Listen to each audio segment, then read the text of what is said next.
Personal hygiene is vital when working within the kitchen. It doesn't just make you look good, but it prevents food contamination. There are 3 types of food contamination. Physical. This is when a foreign body enters the food. The most dangerous of these are sharp items. Chemical. This is when an unwanted chemical is in the food, such as bleach or another cleaning product. And bacterial. This is when unwanted bacteria has entered the food. The most common cause is not washing hands, or insects or other bugs.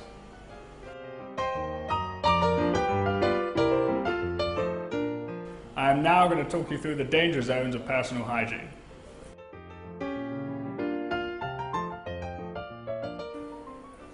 My perfect chef here is demonstrating how hair should be worn, tied back and clean. This prevents physical contamination of hair in food, the most common form. Here we can see our chef here is wearing clean, tidy and not overly baggy clothes. This prevents clothes getting into your food. This stops bacterial and physical contamination.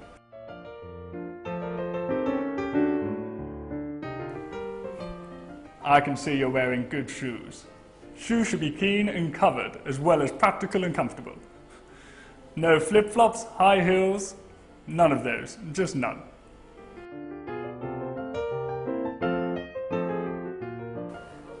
The hands is where most food contamination occurs. This is why washing your hands is the most important thing you can do before entering a kitchen. It is also important to notice the absence of jewellery, as jewellery can come off during food preparation and create a physical contamination. It also can carry harmful bacteria, which can really affect your food. And this is what we want to avoid. Come on, out, out, out, out, out, out. Huh? Now, just terrible, terrible, terrible, really genuinely shocking.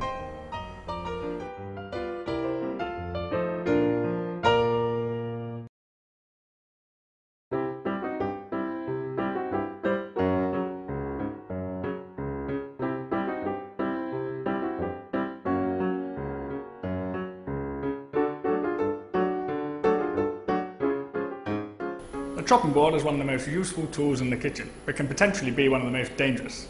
This is because certain food should be kept separate to avoid cross-contamination, and a chopping board can be a bacterial hive with food constantly in contact with it.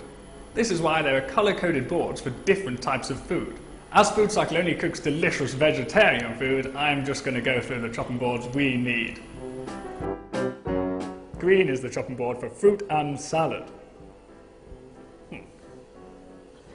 Lovely. White is the chopping board for bakery and dairy. Yummy. Brown is for chopping vegetables.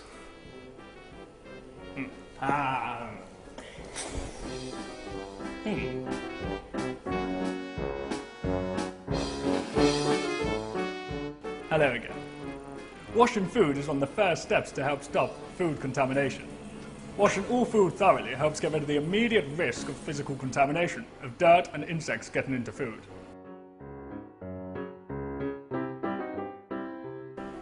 Cleaning always represents the end of a shift, where you can go home, run a hot bath, add some candles, and relax. But that doesn't mean it shouldn't be a constant process. Cleaning as you go helps prevent cross-contamination, creates a safe working environment, and breaks up the workload so you can get home quicker to your bath and your rubber ducky.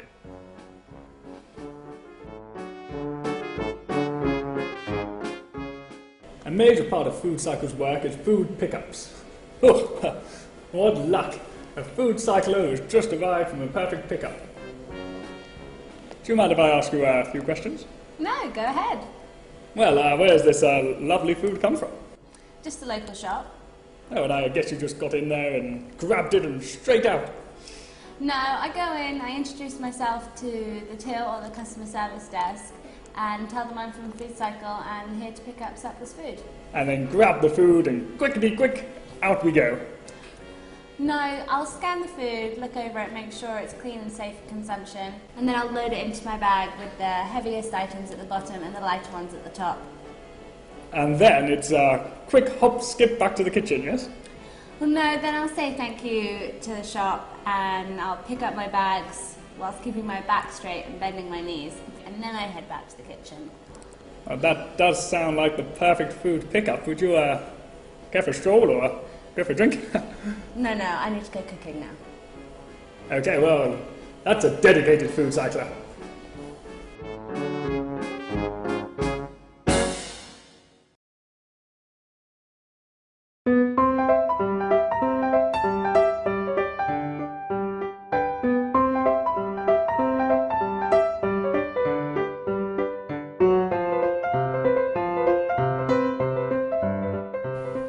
Arguably, the biggest hazard in the kitchen is hot stuff. This should always be handled with care. These are my 3 golden rules for carrying hot items. Always wear oven gloves. Walk carefully and slowly. And always have a prepared place to put the item down before picking it up. I'll take it for you. Oh dear.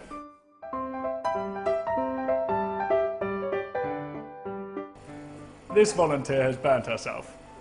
Silly girl. But it does give me the perfect example to demonstrate how to deal with minor burns in the kitchen. If you have burnt yourself, you should quickly run it under cold water.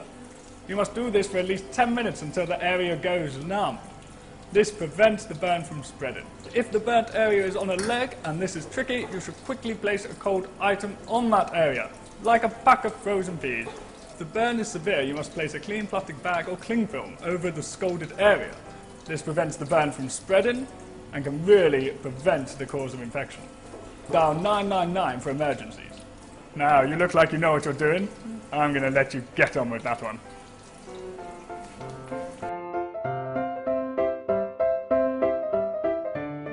I'm now going to show you how to use an oven and not get burnt. The real danger of using an oven is when opening and closing. So don't do that. What you should do is stand to the side and open the oven, letting the heat escape away from you.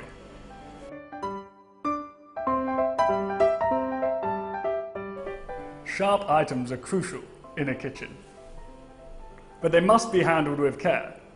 Here, take that one, please. Blade up can cause serious harm. Perfect. Blade down is the correct way to carry a knife. A knife should always be stored this way. Blade down and handle up in a cutlery tray, and should never be thrown into soapy water where it cannot be seen and could cause injury.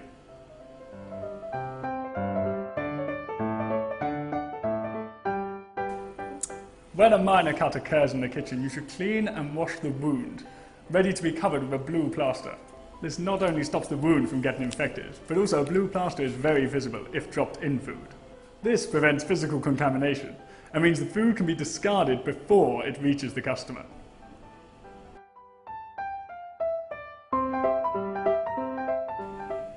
Obstacles in the kitchen can cause serious harm. Floors and walkways need to be kept clear, especially around fire exits. This will create an easy and safe working environment and make it easy to evacuate the building in case of an emergency.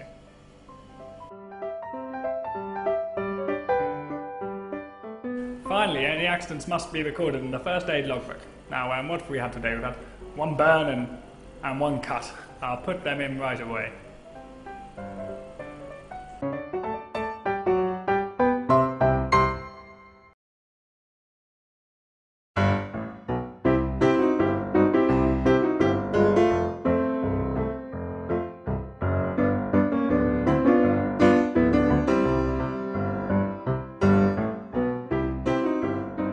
Now here is a lovely diagram of how food should be kept in the fridge. Now as you can see at the top, we keep ready to eat food that just needs to be served up to create a delicious meal. Under that we have low dangerous products like veg and fruit. And then under that we have raw meat, which can be dangerous and contain harmful bacteria. On the bottom shelf we have poultry, which is the main cause of salmonella and the most dangerous product in our fridge. Being at the bottom stops dangerous juices dripping from that into our lovely food and prevents food contamination. A fridge should always be kept at 0 to 5 degrees. At this temperature, bacteria multiply slowly and can be controlled at a steady level. Your freezer, on the other hand, should be kept much more chilly at -18 degrees. where bacteria growth is halted altogether.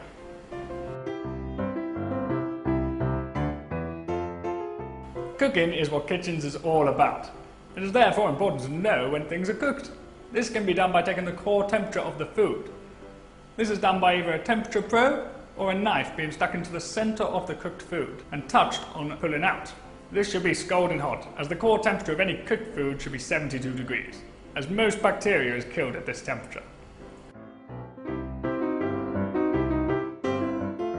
We are now going to talk through the danger products, which are the most common cause of illness in FoodCycle's work: milk, eggs and rice.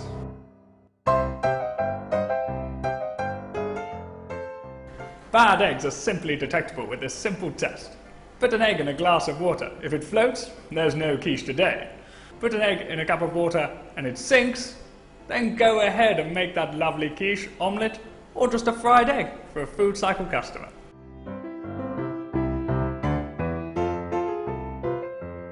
Milk is simply detectable by using this 3-step test. First, test the smell of the milk. If it smells bad, then throw it away. The second is by looking. If you can see mold or curdling, then the milk has gone off. The third is a simple taste test, but only take a sip, because if the milk is bad, it can be harmful. Rice is the final danger product, but it's only dangerous once it's been cooked and cooled, so never reheat it.